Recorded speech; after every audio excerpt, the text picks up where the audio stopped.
Kalau kamu menyempatkan diri untuk membaca banyak buku-buku rujukan dengan tema filsafat, kamu mungkin akan dikejutkan dengan berbagai kesimpulan yang dicapai oleh banyak filosof dalam perjalanan mereka saat mencari sebuah kebenaran. Mulai dari kesimpulan yang terkesan aneh, sampai kesimpulan yang dengan gampang akan dianggap sesat oleh kebanyakan orang. Sebagai seorang awam, bagaimana mungkin tidak terkejut misalnya ketika seseorang membaca perspektif seorang Thomas Hobbes yang bilang bahwa sifat dasar manusia adalah pemangsa. David Hume yang menyatakan bahwa segala hal metafisika agama itu cuma omong kosong hasil konstruksi manusia sendiri yang sebenarnya tidak ada. Atau misalnya Nietzsche yang dengan lantang bilang bahwa Tuhan sudah mati. Dan juga ada Karl Marx yang bilang bahwa agama itu adalah candu masyarakat dan itu menjadi penghalang bagi kaum buruh untuk menyadari posisinya serta melakukan perlawanan terhadap juragan mereka. Karena pandangan-pandangan yang memang tidak umum seperti itu terkesan menabrak keyakinan umum di sekitar kita, maka timbullah banyak pertentangan dari banyak kalangan. Tentu tidak akan sulit dan berat untuk orang menganggap pendapat yang seperti itu sebagai sesat dan menyimpang. Kasus yang banyak terjadi, banyak orang yang belum tahu banyak soal filsafat, kemudian membaca 1 atau 2 buku filsafat, lalu karena merasa bahwa pemikiran itu tidak sesuai dengan anggapan umum yang dipegangi oleh banyak orang, tidak jarang seseorang langsung memberi label negatif pada ilmu filsafat itu sendiri, alih-alih mencari lebih dulu benang merahnya. Padahal kalau dicermati lebih seksama, ada beberapa sebab yang menjadi awal kesenjangan pemahaman yang terjadi antara mayoritas orang dan para filosof. Poin pertama, seorang filosof itu tidak mau begitu saja menerima dan meyakini apa yang kebanyakan orang sudah terima dan sudah yakini. Ada sebuah alasan yang umum bahwa orang-orang itu merasa sudah cukup hidup tertib bersama keyakinan dan pandangan yang selama ini mereka pegang. Alasan itu yang terkesan sering ditabrak oleh pendapat para filosof sehingga membuat sinis banyak orang. Karena seorang filosof selalu bertanya dan menguji kembali berbagai pendapat yang dianggap sudah benar soal hidup, maka kebanyakan orang melihatnya sebagai sesuatu yang menabrak. Dikarenakan seorang filosof selalu bertanya dan menguji kembali berbagai pendapat yang mapan soal hidup, yang kebanyakan orang melihatnya sebagai sesuatu yang sudah benar dan pasti benar. Tapi di sisi yang lain, tidak jarang pendapat yang sudah dianggap benar itu dalam titik tertentu seringkali justru kehilangan relevansinya dengan pergerakan zaman yang terus berkembang. Dari situ, filosof akan menghadapi banyak penentangan dari banyak orang. Karena seorang filosof akan dengan mudah menemukan kekeliruan pada pendapat kebanyakan orang karena dia sudah terbiasa dan terasa berpikir secara mendalam dan sistematis. Para filosof ini sebenarnya sama halnya dengan kita sebagai manusia biasa yang tidak lepas dari kesalahan. Tapi kebanyakan orang cenderung lebih dulu menolak dan membenci sebelum memahami apa sebenarnya yang dianggap keliru oleh para filosof tersebut, dan dengan mudah kita membuat pandangan baru bahwa filsafat itu adalah bidang ilmu yang sesat. Poin kedua, keragaman pandangan seorang filosof yang umumnya tidak sejalan dengan keyakinan mayoritas itu berawal dari konteks kehidupan sang filosof sendiri. Dalam hal ini, konteks sosial, psikologis, maupun latar belakang hidupnya. Setiap orang, filosof atau bukan, pada dasarnya adalah anak yang dilahirkan zaman mereka masing-masing. Semua perangkat bertutur dan bernalar yang mereka pakai pada dasarnya sangat ditentukan oleh lingkungan dan pengalaman selama mereka hidup. Manusia tentu tidak akan pernah bisa dilepaskan dari latar belakang kehidupannya. Apa yang menjadi kacamatanya dalam melihat dan memikirkan serta menilai sesuatu akan sangat berkaitan dengan latar psikologis, sosial, dan sejarah hidupnya. Itu juga yang terjadi dengan para filosof. Poin nomor 3, sudut pandang, titik fokus, cara bernalar, dan perangkat intelijensi yang dipakai seseorang ketika membahas sebuah masalah itu akan menentukan mengapa dia berkesimpulan A dan mengapa yang lain berkesimpulan sebagai B. 4 hal yang berbeda itu dipakai setiap orang ketika membahas sebuah persoalan. Maka perbedaan cara pakai keempat hal itu juga akan menghasilkan kesimpulan yang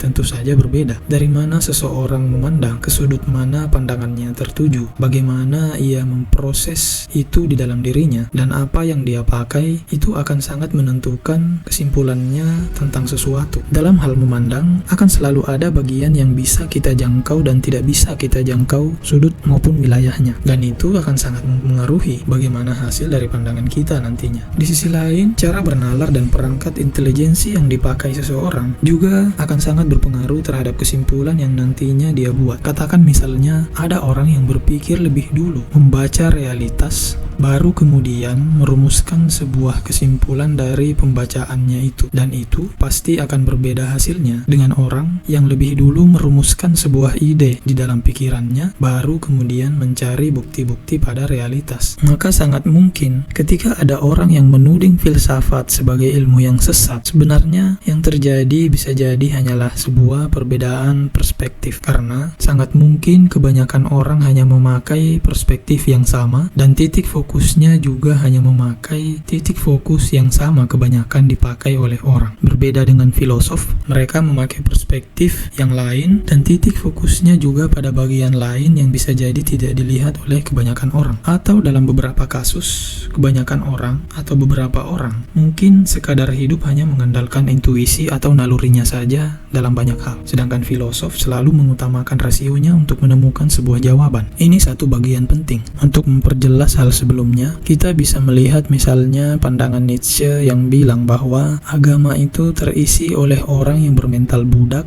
yang pasrah dan layak ditindas. Kalangan beragama pasti tentu akan sangat murka dengan pandangannya ini. Tapi kalau kita mau mencermati dan memahami sudut pandang, fokusnya, cara bernalar, dan perangkat intelijensi yang dipakai oleh Nietzsche, sangat mungkin kemurkaan orang-orang itu akan berkurang. Yang tidak dilihat oleh orang adalah apa yang justru dilihat oleh Nietzsche di masa lalunya, yaitu kondisi ketika umat beragama bersikap fatalis. Semua hal dipasrahkan kepada Tuhan atau agama. Dalam hal ini, Nietzsche melihat bahwa gereja di kalangan Kristen di abad pertengahan sudah menguasai hampir segala sisi kehidupan. Maka tidak aneh jika kemudian Nietzsche melakukan perlawanan dan ia berteriak, kalau dengan agama manusia terpaksa menjadi tumpul, tidak kreatif, penakut, malas, dan cengeng, maka lebih baik tidak usah beragama. Muncullah kalimatnya yang kontroversial dan terkenal bahwa Tuhan itu sudah mati. Kalau kita mau jujur dan mengakui bahwa dalam beragama selama ini kita memang sering menjadi lemah, mudah menyerah dan pasrah, tidak punya mental dan semangat yang ujung-ujungnya melimpahkan semuanya kepada Tuhan tanpa lebih dulu berusaha atau memperbanyak usaha. Misalnya kalau kita miskin, kita akan bilang bahwa mungkin sudah takdirnya seperti ini. Dan kalau kita kalah bersaing, kita akan beralasan bahwa oh,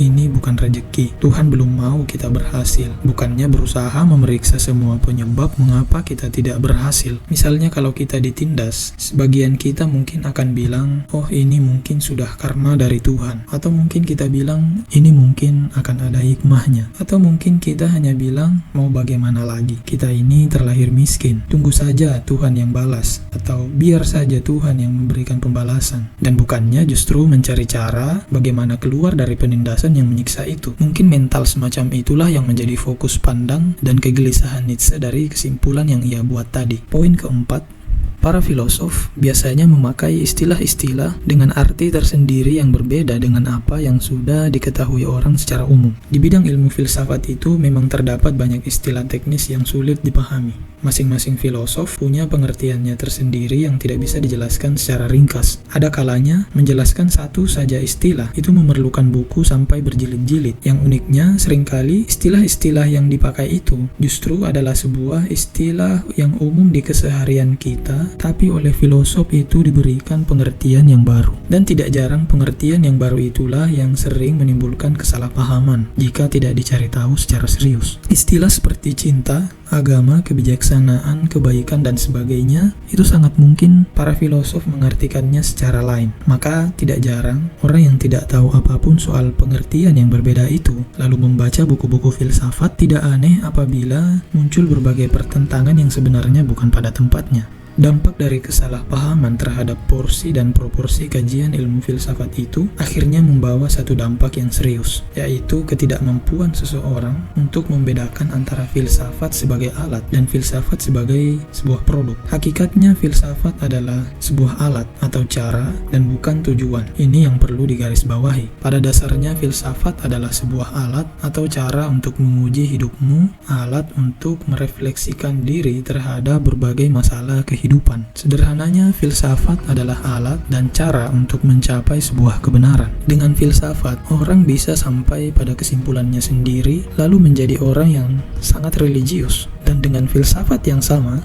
orang juga bisa sampai pada kesimpulan yang lain dan menjadi seorang ateis. Dan kalau kita mau objektif dan jujur dalam menilai, banyak tokoh atau orang yang menekuni filsafat itu adalah orang yang hidup dan bernalar seperti filosof, tetapi memegang kuat tuntunan agamanya. Bahkan, tidak jarang dari mereka dengan alat yang bernama filsafat itu justru menemukan bukti-bukti tersendiri yang memperkuat keimanan mereka. Kalau diumpamakan filsafat itu seperti sebuah golok. Dengan golok yang sama kita bisa membunuh orang, dengan golok yang sama kita bisa mengupas kulit kelapa yang keras. Kalau ia diumpamakan nuklir, dengan nuklir yang sama kita bisa menghancurkan dunia, tapi dengan nuklir yang sama kita bisa membuat pembangkit listrik yang berguna bagi kehidupan.